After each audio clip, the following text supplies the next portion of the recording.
Hi, it's Jeanette Brown here. I'm the creator of Life Journal, which is an online course helping people to develop the skills in coaching themselves so they can live a more fulfilling and successful life aligned to their values. Now, what I want to talk about in this video today are some strategies that I have learned to deal with my anxiety. Like so many people across the world, my anxiety has increased over the last 2 years with all the chaos and uncertainty that we've been experiencing.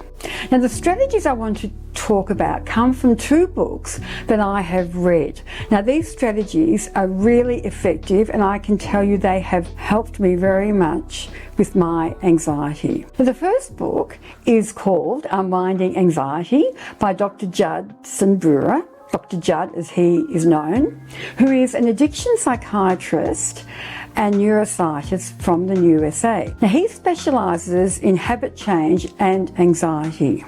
Now, Dr. Judd, in his book, talks about a 3-step solution to dealing with your anxiety and obsessive worrying. Now, I'm not going to go into the full detail here because I have written an article detailing those 3 steps, and you're very welcome to read it. Dr. Judd has some key points which are really important to follow to be able to change any habit. As I mentioned, I'm just going to talk about 2 key points from that solution. One of them is something that Dr. Judd calls a superpower, and we all have it, and it is called curiosity. So rather than when we're going through anxiety or whatever we're dealing with, we become all rigid and closed and we have that automatic behaviour that we tend to follow. What he suggests you do is that you step back and you become curious about why you're doing what you're doing. How does it feel in your body, and what actual results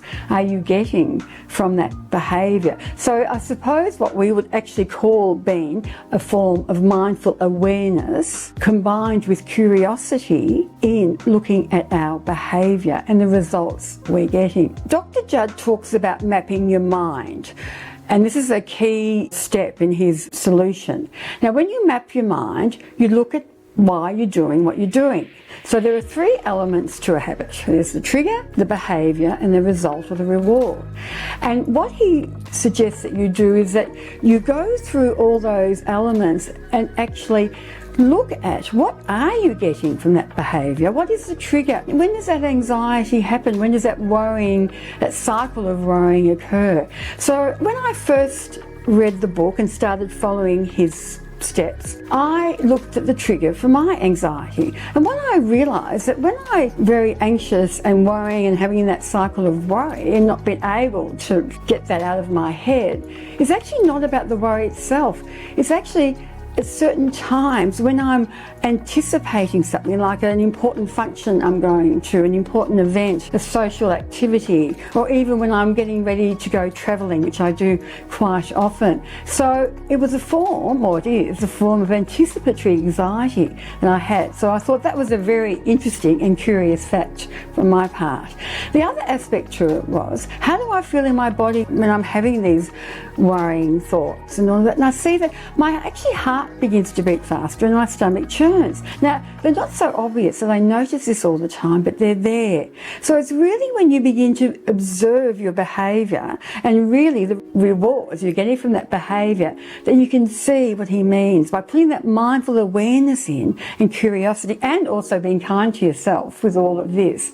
It does help you understand yourself more, and I can tell you it is effective in helping you deal with those anxieties or worrying thoughts, whatever you're dealing with.